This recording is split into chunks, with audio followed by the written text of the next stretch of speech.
В начале новостного блока я всегда поясняю, как правило, за название стрима, то, что меня вдохновило на название стрима.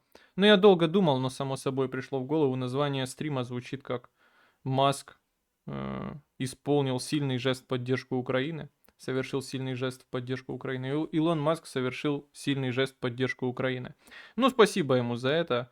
Понятно, что сейчас все вообще новости и других новостей я не вижу, кроме каких-то юмористических, мелких, которые я вам рассказал там про коррупционеров наших каких-то. Слышал, друзья, что вышло мощное видео на канале Грунт, видимо, последние капельки там финансирования, на канале Грунт касательно коррупции в Украине. Там пан Нотевський розповідає, що ну коррупция це міф, наверное, или что-то такое. Я вам не рекомендую, конечно, но знаю, что вышло. Да, ну да, вот такие какие-то про коррупцию мелкие новости, но кроме них, понятно, все информационное поле занято новым президентом США и всем, что с этим связано. Ну, начнем сначала с церемониальной части инаугурации Трампа. Ну, вы видели, там, Кадиллак, бронированный лимузин едет, Трамп, его жена в вот этой шляпе, да, его жена вот в этой шляпе. Ну, в общем, красиво, мне понравилось, очень круто. Трамп крутой, выражение лица у него такое, что очевидно, не ждали нас, а мы приперлись, а многим людям будет теперь хуёво. Ну, думаю, в первую очередь тем, кто его предал, да, а это очень большой, наверное, непропорционально, не в правилах американской политики, в смысле, очень большой процент его, скажем так, бывших соратников, да. Тут, думаю, особенно у них тяжело будет, тяжелые 5 лет будет. Ну, в общем, да, инаугурация. Где-то там в рамках этой инаугурации, ну, то, собственно, что надыхнуло на назву стриму. Где-то там в рамках выступлений, связанных с этой инаугурацией, Илон Маск такой, ну, блин, стал он довольно за короткий период времени, благодаря тому, каким влиянием, в первую очередь, в информационном пространстве он обзавелся, ну и понятно, что он еще богатейший человек в мире. Очень он сблизился с Трампом, да, за короткий промежуток времени. Стал человеком, но если верить западной прессе, который не вылазил из резиденции Мар-а-Лаго и реально имел всегда доступ к Трампу. Ну, в общем, понятно, что человек будет не последний, да, второй однозначно. В смысле реальном, да, а не юридическом. Ну, в общем, да, на каком-то из вот таких заходов церемониальных в рамках вот этой инаугурации Илон Маск взял и тупо кинул Зигу. Ну, просто взял и мощно зиганул. Ну, понятно, что это такая часть эпатажа. Он человек, который находился в очень тяжелых отношениях, ну, по крайней мере, публично, да, подавал это как вот такое сражение с уходящей политической силой на всех фронтах. И сейчас, понятно, имея такую возможность, мощно эпатирует. Ну, то есть я, если что, то я считаю, что он реально кинул Зигу, да, там, не разделяю его оправданий, потому что там я просто хотел сердце там свое бросить людям. Ну, очевидно, ну, мне кажется, да, что случайностей таких не бывает. И не знаю, на кого это рассчитано. Просто такой эпатаж может себе позволить и действует. Будет что потом рассказать. Ну, в общем, да, ни больше, ни меньше. Ну, наверное, стоит рассказать об этом зиговании, как оно было воспринято в Украине. Ну, опять-таки, где, да? В среде Твиттера леволиберальной людей, которые были сторонниками Демпартии США, людей, которые работают в организации, которые спонсировались из тех же финансовых источников. Ну, в общем, люди с понятными ценностями, люди, которые очень хотели победы демократов, которая не случилась, люди, которые очень расстроились от победы Дональда Трампа и республиканцев, люди, которых просто трясет от ценностей, которые продвигает Трамп, трясет от всего этого политического лагеря, то они попали в очень сложную позицию, в том смысле, что они всегда последовательно воевали с аргументами о нацизме в Украине, да, о том, что тут зигуют, о том, что тут патчи не такие, о том, что тут какое-то сложное отношение к истории, о том, что тут какие-то сложные правые, сложное то, но сейчас, да, попали в такую ситуацию, где нужно наоборот доказывать о том, что это тупо стопроцентная зига, да, где факельные шествия и другие вещи. то теперь здесь они оказались в какой-то другой сложной ситуации, где нужно доказывать именно факт, что это нацисты пришли к власти, нацисты, зигометы кидают зигу, не стесняются, то ли еще будет, то ли еще будет. Это просто довольно забавно наблюдать. Ну и в целом из всего этого, что я сейчас буду озвучивать, да, из всего этого, связанного с инаугурацией, с приходом Трампа к власти, самое, конечно, важное и приятное, как, наверное, и в случае вообще, когда Трамп победил на выборах, да, это, конечно, то, как корежит людей, которые сторонники того лагеря, да, который проиграл выборы. Как же на это приятно смотреть. Я вот читаю новость, да, которая там одни из первых вот этих пакета указов, которые подписал Трамп. Помилование Proud Boys, помилование штурмовиков Капитолия, и просто представляю, как нашу с вами общую знакомую Юлию корежит по-страшному сейчас, потому что для нее это она задумывается над ответом, кто хуже, Путин или Трамп. Я представляю, как ее сейчас корежит, как ее трусит, нереально, как ей хуево. И это, ну, как бы это ни было низко, но эта мысль довольно приятная, да, учитывая, что еще и Юля где-то села на государственные бабки в рамках вот этого The Gaze, да, канала, англомовного украинского канала. Ну, в общем, да. Інаугурація, Маск кинул Зигу, Маск царь мира, вхопив Бога за бороду на данном этапе. Ну да, помилование, я уже сказал, из этого помилования только интересно то, как там я представляю людей корежит от этого. Ну да, касательно мести, мы будем мстить, мстя будет наша страшна. Наехали на Болтона, да. Такой, наверное, самый яркий из вот этой группы людей, которые когда-то Трампа предали. При этом не сказать, что они свои, да, определенно не сказать, что они свои в лагере оппонентов политическом. Но, тем не менее, лишили его охраны там какой-то. Ну, понятно, что не очень хорошо ему будет. Это был советник нацбезопасности какое-то время Трампа. Да, тут у меня просто написано, я задумался, почему я так написал. Катастрофа. Приостановили гранты на 90 дней. Приостановили гранты, пересматривают их политику. Ну, понятно, что, наверное, новая администрация республиканская не очень заинтересована в выделении денег на пропаганду демократическую, да. Поэтому приостановили с целью пересмотреть вытраты. Интересно, как это отразится по итогу на украинском информационном поле. Нужно просто понимать, что это не единственный донор, да, там Госдеп США не единственный донор Громадько, условно говоря. Да, ну, в общем, вот так тоже катастрофа большого масштаба. Что же они делают с ценностями американскими, которые неслись за эти деньги? Ну да, создали этот департамент государственной эффективности. Ну тут, наверное, без сюрпризов. Интересно посмотреть, как это будет на практике реализовано. Это я просто рассказываю о тех указах, да, которые там вышли. Решение Трампа первое. Два пола в США признаются. Ну, наверное, украинцы и квадроберы, да. Но потом я вроде прочел, вроде не так, вроде мужчина и женщина признаются.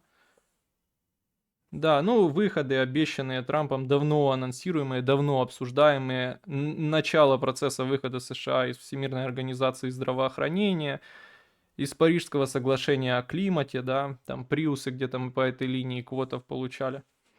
Тоже интересную новость выписал. Вирус переименований. Наверное, Трамп где-то с кем-то общаясь заразился вирусом переименований. Вирус переименований — это то, что там какую-то высочайшую гору в США переименовали, вернули скорее старое название, да. Но более меня заинтересовало, ну и эту новость, конечно, я нахожу скорее шизофренической, да, это то, что Мексиканский залив переименовали на Американский залив, но вы, наверное, слышали. Я вот всегда думаю, то есть понятно, что наше переименование с их переименованием это, наверное, не одно и то же, потому что в Украине переименование это, блядь, переименование. Это значит, так теперь будут писать во всех медиа, так будут учить в школе. Ну, в общем, это серьезный процесс, объемный, влияющий реально на информационное поле, на жизнь. Ну, в общем, ты увидишь отражение таких решений в Украине однозначно. Ты увидишь их в реальности. Интересно узнать, какую это форму будет носить в США, да, и насколько такое решение на что-либо повлияет. Как часто я теперь буду путаться, не понимая, что имеется в виду под американским заливом, не узнавая залив мексиканский. Ну, в общем, вот так. Касательно вирусов переименования. Ну, тоже узнал для себя, из этого исключительно узнал, да, что вообще такое когда-то было. Это то, что Трамп запретил флаги негосударственные на административных зданиях, да, запретил флаги, я даже не знаю, на Твиче это страшно произносить, но мы это осуждаем такой запрет, но тем не менее деспот Трамп запретил флаги БЛМ и ЛГБТ на административных, на государственных зданиях. Ну, тоже я сразу скажу, что я там не вдавался в подробностях, что это имеется в виду, интересно. Это вообще все государственные здания или это там, не знаю, здания только, которые какого-то федерального подчинения. Ну, как бы то ни было, понятно, жест сильный. Ну да, и также где-то вчера, это уже куда-то ближе к договорняку нашему любимому, парламент американский утвердил Марко Рубио на должности госсекретаря. Ну там что-то говорили о мире, об Украине, но без какой-то конкретики. Без каких-то, без конкретики. Что, кстати, на самом деле, хоть и на первый взгляд выглядит не обнадеживающе, но мне кажется, должно вселять оптимизм, потому что, значит, это ну, мне кажется, не может плана не быть. Хотя, блядь, может и не быть, конечно. Но надеемся, что плана не может не быть, просто он такой реальный, да, и настолько может сработать, что нам его не озвучивают. Это такие мысли, которые у меня в голове, в общем, крутятся. Хотя, ну, возможно, это копиум, возможно, это ложное какое-то обнадеживание себя, а на самом деле все вот так неразрешаемо, ну, в ближайшей обозримой перспективе, как вот оно видится, так оно может и есть. Так оно может и есть, да. И все держится на каких-то непонятных вообще аргументах. Да, ну и уже ближе к договорняку, это вы знаете, уже договорняк, нюхачи договорняка, часть 8, наверное, да. То, ну, просто из таких цитат, которые разлетелись о том, что да, Трамп говорит о том, что Путин уничтожает свою страну этой войной, да, ведя войну и не соглашаясь на мир. Ну, наверное, это так, да. Наверное, это было бы еще более сильно, если бы он реально воевал с Америкой и разрушал свою страну, то скорость, конечно, разрушения была бы у него, и разрушилась бы эта страна раньше, чем Америка. Ну а так, то тут все, конечно, становится более сложным. Да, друзья, и тут тоже по договорнику, просто потому что там выступал наш президент, ну и где-то до сих пор выступает, там какие-то звуки доносятся, да, это то, что абсолютно затменным, да, прошел Всемирный экономический форум в Давосе, обычно к нему приковано внимание, такое основное событие. Но из-за выборов вообще оно подпольно-подземно прошло, и если бы не президент Зеленский, который там выступал, то вообще бы просто не было даже упоминания такого ивента, но тем не менее там Зеленский сказал, что Путину, ну я даже не знаю, с какой из тут таких наиболее крутых вещей начать, да, это то, что Путин потребует сокращения украинской армии в 15 раз, ну, наверное, от существующих размеров, мы это не допустим и на это не пойдем, ну, логично, да, это, считай, уничтожить страну. И то, что решил ошарашить он европейцев, ну, на мой взгляд, изначально бесперспективная идея, не знаю, почему к ней так серьезно относятся. Я вот, когда читаешь бесконечный вал новостей такой, да, с таким серьезным обсуждением этой инициативы, имеется в виду миротворческая инициатива европейских стран по введению своих армий в Украину, какой-то для гарантии какой-то там, чего-то там, да, и что на это кто-то пойдет. Начинаешь задумываться, то есть, ну, либо мир сошел с ума, либо ты сам сумасшедший, да, то есть какой-то, либо у тебя какое-то неправильное восприятие политики, мира, международных отношений, видение, в общем, этой картины войны, да, и такого конфликта и кризиса в Европе. Или это они совсем выжили из ума и обсуждают уже, ну, любую хуйню, любой новостной повод пытаются серьезно разжевать. Ну, в общем, да, решил он им в этом помочь и обрадовать их, что нужно не меньше, да, минимум 200 тысяч миротворцев от, да, от европейских стран, чтобы что-то, в принципе, получилось, и этого количества было как-то, этим количеством было возможно как-то, в общем, поддерживать мир, что-то где-то. Ну, понятно, что 200 тысяч при там, где-то я читал, да, но я так понимаю, это без проведения мобилизации, что в общем все там европейские армии где-то там 300 тысяч могут собрать людей. То, понятно, цифра получается очень серьезная. Что, наверное, скорее аргумент в пользу моей картины мира, что это полностью изначально бредовая и нереализуемая идея. Никто на такой риск не пойдет. Да, ну, в общем, если, короче говоря, обо всех этих договорняках, то ждать. Ждать встреч, которые планируются между Зеленским и Трампом, встреч, которые планируются между Трампом и Путиным. Интересно увидеть эту встречу. Интересно увидеть, как на нее отреагируют у нас. Ну, в общем, ждать вот таких встреч, наверное, они будут какими-то реально точками, важными точками, в общем, в этой всей линии договорняка.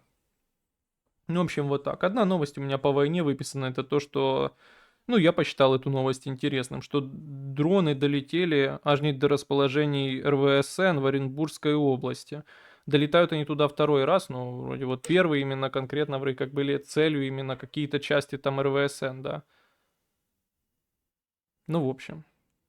Как вообще РВСН расшифровывается? Мы понимаем, что это стратегические ракеты, наверное, ракетные войска стратегического назначения. Ну, в общем, я к чему, что такие объекты, они, наверное, в одном ряду стоят с радарами загоризонтного обнаружения, которые мы уже атаковали. Ну, просто тоже интересно. Вот, плюнул в блокнот. Да, тоже касательно сроков и в рамках нюхача договорника, как-то эта новость у меня затерялась. Это то, что, ну, просто человек, которого мы любим, поэтому здесь его цитата, что касательно того, когда встречи ждать, нужно встреч этих всех людей, которых я перечислил, когда таких встреч ждать? Вот один из терминов называет не последний человек в Украине, и уж точно не последний для нас с вами, это Давид Арахамия, глава фракции «Слуга народа» в парламенте. Давид Арахамия говорит, что встречи будут в феврале, потому что в феврале планируется украинская неделя в Вашингтоне. Вот. И тогда будут встречи там важные вообще, основные. Так что верим Давиду Арахами и таким образом ждем февраля и там украинской недели в феврале. Ну, в общем, вот, друзья, на этом новости закончились. Читаю ваш чат и выключаю трансляцию. Да. Честно сказать, удивительно приятно озвучивать новости, где почти не было конкретно чего-то внутри украинского. Намного так жить легче. Друзья, донатьте финансово підтримуйте, это мотивация делать. И главное делать лучше, чем обычно, чем сегодня. Свиню заколоти. Грунт, база, сперма. Коррупция, украинская скрепа. Ну, я бы тоже не преувеличивал просто, поскольку мы бедни, то для нас это кидается в глаза. Но усыпление тоже бдительности, наверное, не стоит поддерживать. Типа, да, пацаны, коррупция нормально, смиритесь, все нормально. Пока одни богатеют, другие это нормально, это норма жизни.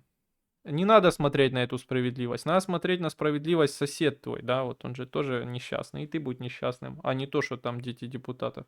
Диса, не хочешь как Кашин делать перебивку перед новостной частью под музыку из квартала? Додумали когда-то, да что-то лень. Ну и не очень мне вообще нравятся эти перебивки. А, я понял, и думаю, почему не залив имени Гетьмана Сагайдачного? Думаю, кого залили, чем залили? Теперь понял. Ждем создателя Silk на госдолжность. Да, тоже помиловали.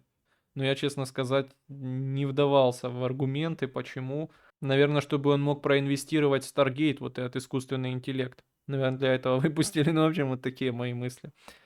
Ну, понятно, а потом тут эти бабки там на тот искусственный интеллект посядут по карманам нужных людей. Луганский склеил фотки. Хорошо, что только фотки склеил. Где подобный жест сделал Обама, Клинтон, Камал? Да, блин. Да и я как тоже делал, честно сказать. Хоть в Украине и запрещено. Обратный экзорцизм, изгнание священника из мальчика. Хто така Юля? Юля це ведуча на каналі The Gays. А колись вона була стрімером. Ну, а така українка, яка колись переїхала до США и сейчас проталкивает, ну, работает пропагандистом, грубо говоря, проталкивает украинскую, ну, изначально проталкивала украинскую адженду в ТикТоке. И там была популярна в шортсах, в ТикТоке, в рилсах, в коротких видео, в общем, брейнродских. А сейчас перешла на другую работу, то там уже слабее успехи все-таки. Не тот формат, а людей оттуда не переманишь на длинные видео. Ну, так. Она хорошая людина, ну, на любителя. Да. Вот тут тоже как о мертвых, о друзьях, ну, или знакомых, да, все-таки я ее отношу к такому классу людей, так как мы с ней знакомы, либо хорошо, либо ничего. Уже обсуждали, что за жест от Трампа. Я только жест Маска видела, про жест Трампа еще нет. Так жест Маска пока у нас. Мы живем прошлым. А что там, Юлия Тимошенко уже будущий президент Украины и ставленница Трампа с связями в Пентагоне? А как же Арестович? Или у них дуэльная монархия будет? Да это все понт эти, там их приглашения, нахуй, посмотреть по телевизору инаугурацию Трампа. Я видел только, что Бондарева депутата, вот Бюта или, ну как оно там сейчас, Батьківщина, да. Сейчас Бют или Батьківщина? Батьківщина, наверное. Видел, что взяли за то, что коррупционная схема, выпуск людей за границу был. Ну, просто известний такий старий волк української політики. Дена, як ти відносишся до того, що жінка Венса з Індії, дочка эмигрантов, по сути, та, против кого выступает республиканская партия, никак не отношусь. Они же выступают, ну, по крайней мере, они это подчеркивают, против нелегальной Нелегальной миграции. А легальные, они хорошо относятся. Ну, я так это понимаю. А как отношусь? Нормально, классно. Я не смотрел, как он там что-то присягал где-то. Очень красиво, круто. Дионисий, ты считаешь, что нужны конторы типа Котик Тэнк? Там, видимо, Синк. Нассали в Синтэнк. Синтэнк по изучению России, например, или какой-то soft power, или это тоже лишняя трата денег. Я считаю, что кто может тратить деньги, то есть США, пусть тратят. Нужны, конечно, они там что-то делают. Я бы не переоценивал ценность этого какую-то, да, но... Я всегда, когда захожу на такие сайты, там, ну, даже какие-то супер крутые, там, институт Като, да, Каттона, я захожу туда и, ну, не знаю, мне всегда складывается впечатление, кто это, кто за этим вообще, блядь, следит, кому на это не похуй, всегда меня это убивает. Но если могут позволить себе, то пусть позволяют. Просто когда мы такое там пытаемся где-то державно профинансувати какие-то такие вещи, то это выглядит смешно.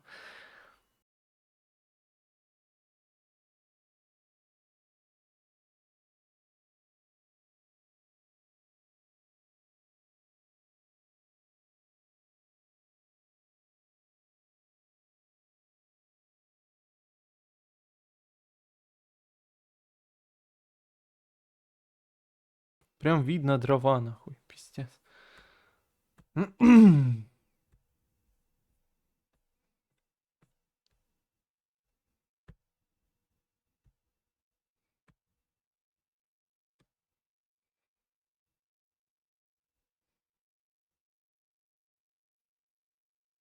Какого хуя кривой этот портрет, блядь?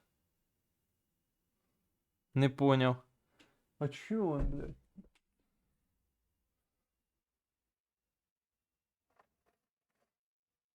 О!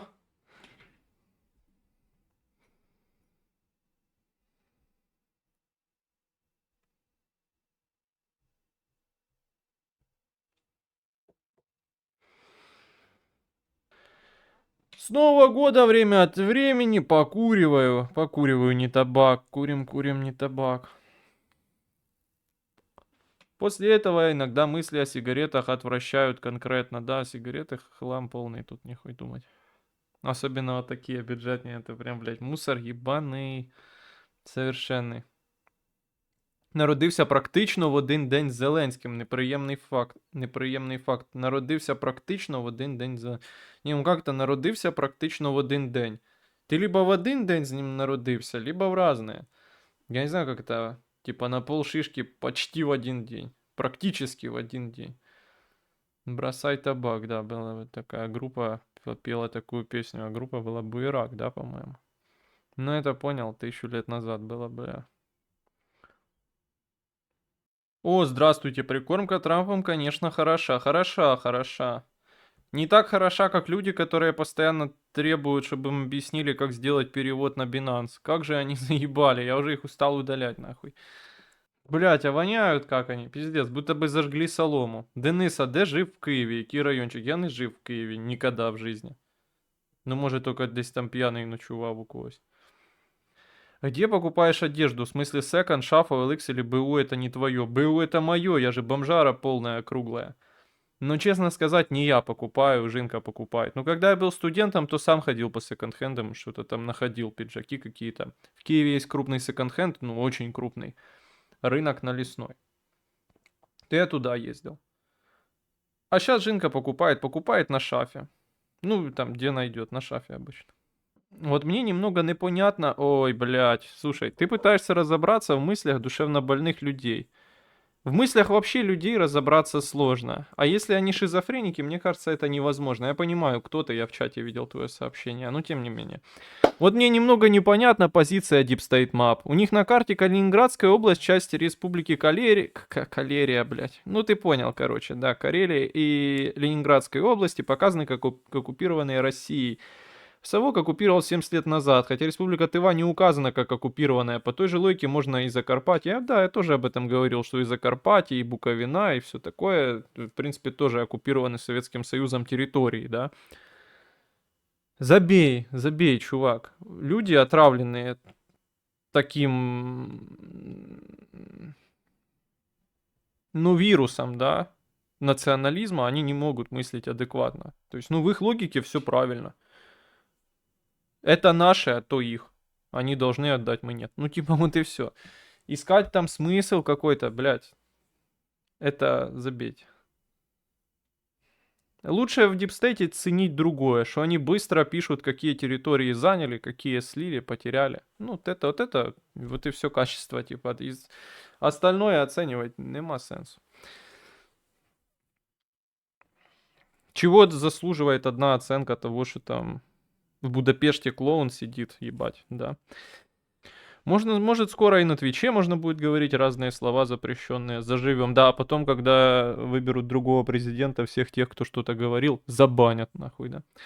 Так это норм принцип, они должны, а мы нет. Другое дело, можешь ли ты взыскать место того, чтобы ныть. Да, я не согласен, я такой принцип не поделяю, да, потому что основа у него изначально извращенная, да. То есть она, ну, несправедливая, как ни крути. Из этого ничего хорошего выйти не может. Потом в итоге ты находишь себя на обочине развития вообще западной цивилизации с полностью порванной жопой и вообще все печально. Потому что надо было, наверное, какие-то другие ценности выбирать для развития общества. Что справедливо, что нет, диктует тот, кто смог взыскать вместо того, чтобы ныть. Ты понимаешь, просто это неправда, да? Я считаю, что мы так не имеем права рассуждать. В этом смысле тогда надеяться не на что, в принципе, да? Потому что понятно, что наши силы ограничены, объективно. Ты понимаешь, по-моему, вполне логично, что там, применяя самый примитивный принцип бритвы Оккама, лишается смысла дискуссия. Ну, кто смог отстоять что угодно, ну, то и справедливо, согласись, это типа довольно странно получается. Если преступник смог сбежать, то это справедливо получается, все прошло. Что думаешь про искусственный интеллект и его потенциал, возможность заменить почти все существующие профессии? Не понял, блядь, це кто вообще такой? 5 декабря 2020 года, ладно. Блядь, просто так странно, ты знаешь, буквально вчера такой разговор имел с человеком. Вы знаете, ну вот, давайте зайду сдалека и прикроюсь вообще другим человеком. У Убер-маргинала была позиция до хайпа такого сейчас непогрешимого идола искусственного интеллекта. Была позиция, что искусственный интеллект это такой... Это слово мы договорились не использовать на Твиче, но, в общем, такая большая разводка по выманиванию бабок, залучению инвестиций, да, переоцененная во многом. Но он как-то в более категорических формах выражался, да, на этот счет. И сейчас, как я понял, он свое мнение, ну, или изменил, или не озвучивает, по крайней мере, об искусственном интеллекте. А вот мое мнение как раз чем дальше в лес, тем как-то более с этим примирилось подходом, да. И, ну, плюс-минус к такому подходу и подошло, да. При том, что раньше я не был согласен с ним. Но мне кажется, что завышенные ожидания, в общем, в информационном пространстве, в культуре, в смысле рынка, да. Ну, я это не выписывал новость, но Трамп там инвестировал какие-то хуевые тучи денег в какую-то очередную хуйню, связанную с искусственным интеллектом. В общем, да, слишком завышенные ожидания, и наверняка рано или поздно настанет какая-то волна разочарования, да, общего такого по всем фронтам, связанного с искусственным интеллектом. И все это просто, да, даже то, как они пытаются термином искусственный интеллект отмежеваться от простого какого-то развития эволюционного технологий, ну, уже, блядь, попахивает каким-то таким серьезным шарлатанством, да. Ну, в общем, вот так. Ну, так, справедливость это не то, что существует объективно, как все моральные принципы. Самую высокую мораль кто-то должен обеспечить силой. Не знаю, понимаешь, просто если мы будем от такого простого подхода отталкиваться, то многое теряет смысл. Даже рассуждения на этот счет теряют смысл таким образом, ты понимаешь?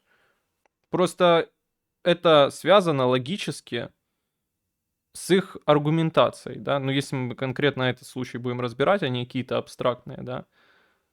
То есть весь тот пакет аргументов, которые они применяют, почему это оккупированные территории, он теряет смысл, потому что это нельзя применить в нашей ситуации, да. Нельзя переложить на реалию. То есть здесь эти аргументы не аргументы. То есть это логически именно, это именно логическая проблема, да. И вряд ли вещь, которая противоречит логически сама себе, может быть справедливой. Безусловно. Если ее можно отстоять, это просто превратится в то, что вышло отстоять. Но все так же останется с той же проблематикой. Просто это вот, да, и люди пишут право сильных. Пацаны, право сильных это не право. Право это вообще из чего-то, из какой-то юридической плоскости термин. Почему одновременно говорят, что отнимет работу людей, при этом говорят, что нужны мигранты, ибо рабочих не хватает? Ну, я же говорю, какая-то такая хуйня потом скандальная вскроется, что это реально, сука, ну, эксперты, профессионалы из Индии сидят и отвечают вам в чате GPT, условно говоря.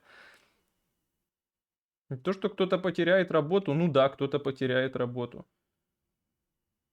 Просто не знаю, ну мой опыт, я человек молодой.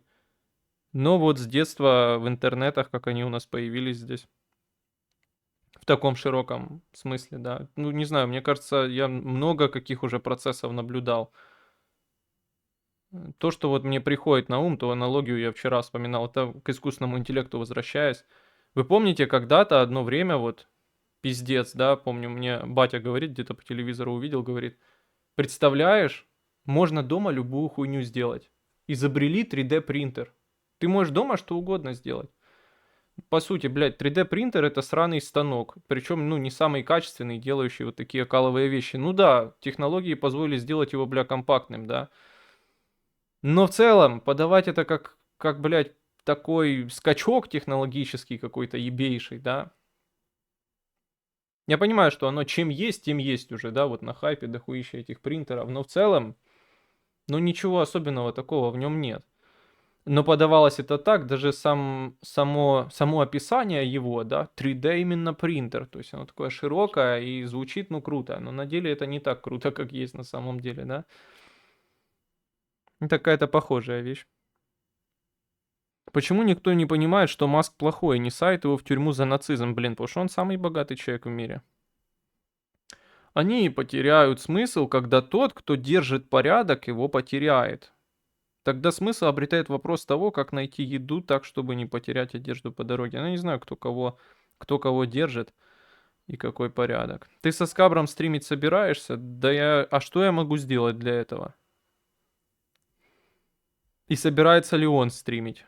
Бо я видел там люди в комментариях на ютубе ругаются. Но, во-первых, есть позиция, которая, ну, очень шовинистична, скажем так, по отношению к русским или россиянам. То есть тоже стоит обратить внимание. У нас в комментариях какой-то человек там написал, что, может, не нужно с такими людьми стримить. А еще под тем же комментарием люди написали, что из-за того, что он в России, стримить не выйдет. Но я не знаю, они что-то знают или просто написали. Ну, в общем, вот так. Право Сигмы. Али его ссыльных. Я, если что, говорю про международное право, а не про право внутри государства. Ну, наверное.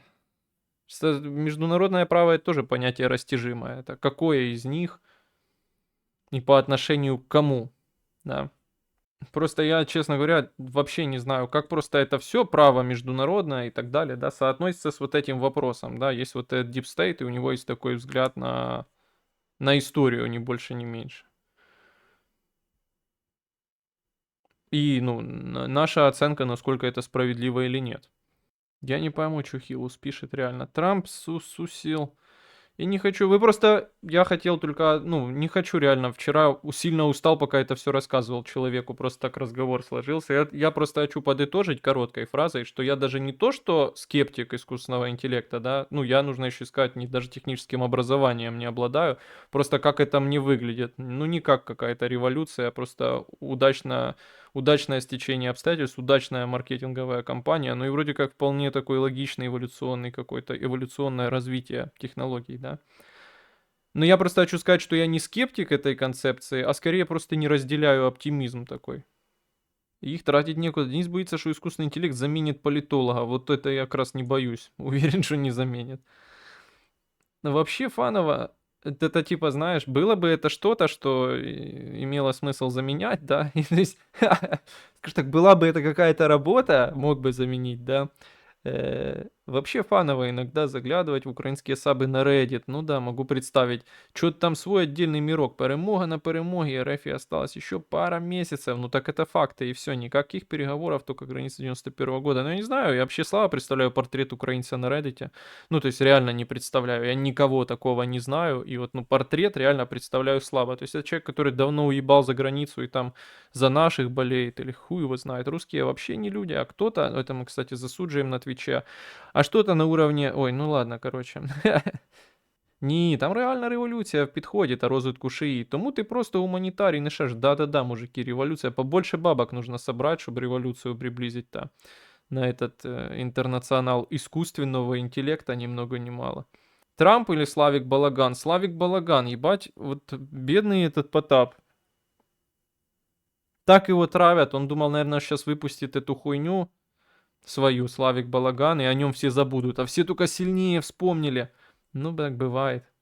Искусственный интеллект не может пить пиво. Ну, можно научить, любой тебе скажет, там же лернинг. Не хочешь стримы перевести на модель видосы? Так они и так такие. Монетизировать мог бы. У скабра зрителей не сильно больше, а модель работает. Да, она работает. Просто я не любитель смотреть видео. Ну, каждый должен делать то, что он любит, и то, что ему приносит удовольствие. А иначе нихуя не выйдет делать. Я так и делаю. Касательно денег, это у нас работает. Да, ну, люди донатят, мы смотрим за их донаты видео. Так и существенно апнулся. Сейчас уже размышлять может. Может. Смотря, что ты подразумеваешь под размышлять. Типа, Google тоже размышляет. Я ему пишу одно, он говорит, вы имели в виду это? Да, я имел в виду это. Укр, инфопростер, Рамина, Джокер, Марафон. Ура! Ура, перемога буде, блядь, вот этот школьник заебал уже, то есть, ну, там родители, это надо им что-то сделать, да, они, мне кажется, эксплуатируют пацана, вот этот молодой пацан, который там вот это раздевается голый и шизофрению разную поставляет, что Зеленский кастрюлю на голову одевает, Трамп кричит в трусах, вы понимаете, о чем я? Это, мне кажется, не круто, абсолютно не круто, и не смешно, главное, нихуя, вы не согласны со мной? Да нахуй оно надо, ты вот проводишь вот эти аукционы, ну это можно, ну раз там в месяц, блядь. Выпадает какое-то аниме сраное. Не, я не хейтер аниме, просто выпадает что-то, что я не хочу смотреть, и его надо сидеть смотреть. Кьюанон, блядь, помиловал. Да, помиловал шамана, я видел. Шамана помиловал, да. Да всех помиловал, а кого надо наказал. Благородный.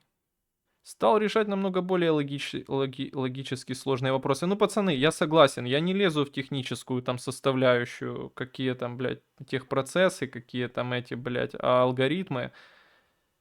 Я оцениваю как гуманитарий и вот со своей призмы реально профдеформации политологической. По-моему, все охуенно перегрето и однозначно свидетельствует о каком-то скором разочаровании людей, да. Я не говорю, что это даже повлияет как-то на эту, на то, что это есть, да. То есть, что чат GPT закроется там судом, да, или что-то такое. Может, все останется как будет, но восприятие трансформируется однозначно. Блять, бывает же такое совпадение. Только вчера это обсуждал, и вот... Ебать, ебать. А, да, какие сиги курю, я уже жаловался. Сегодня не было моих нужных сигарет, каких-то покрепче, потяжелее. Я купил Данхил, а он полная хуйня, ветки, мусор. Тут малой какой-то свой ТЭ-канал за 200 долларов слил. Тебе, может, не смешно, но он вообще по полу катается. Да, не, я верю, что прибыльно. Ну, хуй его знает. Я просто всегда, мне, ну, не знаю, всегда кажется, что там какой-то подвох, типа. Ну, это всегда вот эта дискуссия про инвалидов, про все. А нормально ли вот это, что кто-то их там крутит, показывает, как вот этот Чиназис, телочку на веранде, оу, yes. То есть видно, что у него какое-то отставание, да, мозговое. Но с другой стороны, так бы он бичевал на 3 копейки пенсии по инвалидности, а так у него есть бабки. То же самое с этими маленькими людьми, да, хазбиками, мазбиками, там их целая порода на Кавказе. Всегда вот этически это сложный вопрос. Нормально ли цирк вот такой показывать, да? Ну, вроде как не круто. Но с другой стороны, так у них деньги есть. Ну, хуй его знает. Есть ли у них эти деньги, да, не оседают ли они у их продюсеров Валентинов, я не знаю. Я нормально. Как дела? Нормально, нормально. Интересно, что пока нейронки заменяют только профессии, которые появились условно недавно. Наверное, я даже не знаю, насколько заменяют.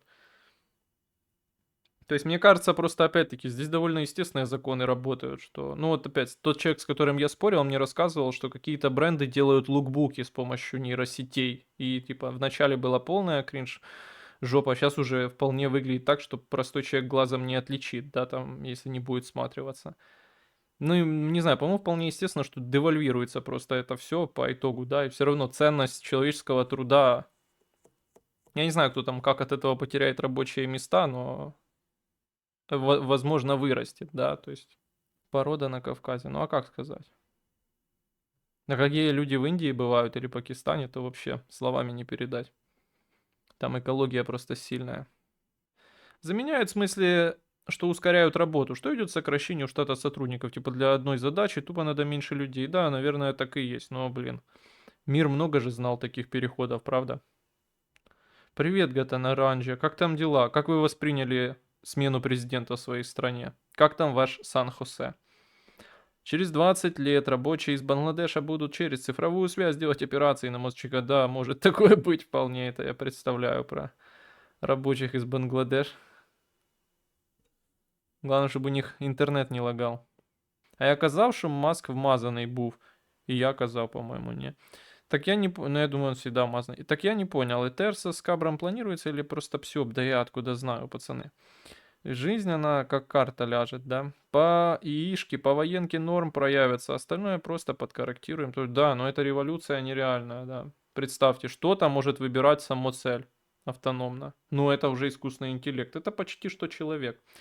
Сколько людей от 18 до 25 в Украине? Они поменяют ситуацию с мобилизацией? Да, вряд ли.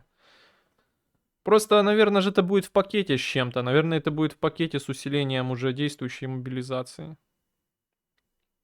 Я, когда рассуждал о мобилизации раньше, то выделял несколько именно качественных переходов, да. Цифровизация баз и обмен между базами данных внутри государства. Первое, да, мы это получили, это самый важный переход, наверное, был. Ну и один из таких же, да, маркерных вещей всегда выделял, что именно добиться возможности ходить по домам. Да, вот если можно рейды проводить, то это сильно бы увеличило эффективность мобилизации. Просто не знаю, насколько это реализуемо, да, но вот это важный переход. А там, ну, есть люди, да. И многие, ну, действительно, если посмотреть на то, как выглядит наше население, то таких людей мало очень, да, супер мало, от 18 до 25 лет мужчин. Спишем часть из них честно, за заблокированных, да, учатся, которые там и так далее, инвалиды.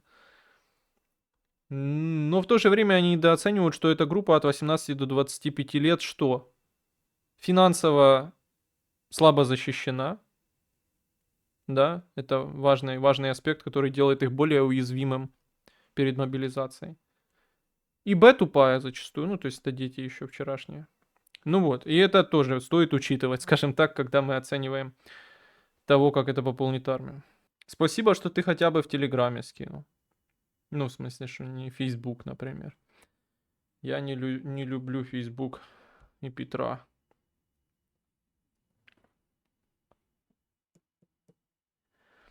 Борис Филатов, да, мэр Днепра, пишет.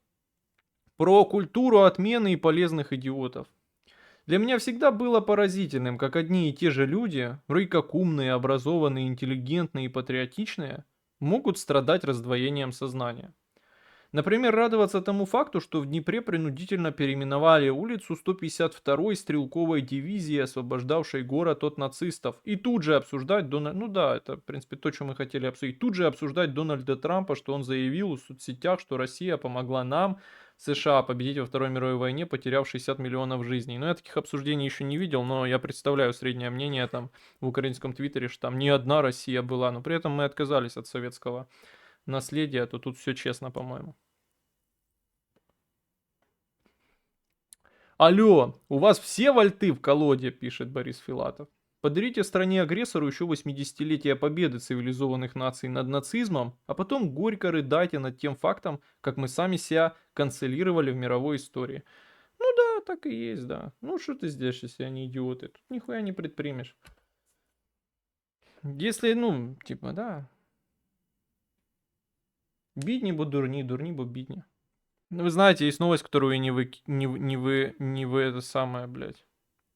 которую я не выписывал, но она просто юмористическая. Как вам начальник психов или как-то так в армии украинский, которого, ну, из юмора то, что 2 раза, или это не его, 2 раза ловили на коррупции в одном и том же кабинете. Сначала в 17 году фотография, сидит он, стол длинный и весь в деньгах. И в этот раз опять, да, сейчас поймали, тоже опять тот же сценарий, стол длинный, пачка денег, по пачке денег на столе. Если у тебя был выбор смотреть только Шария или Арестовича, что бы ты выбрал? Я бы взял, разделил рабочий стол на 2 части и смотрел бы школу Апейрон и этот самый Шарикса. Правда, Шарикса сейчас не посмотришь, его заблокировали.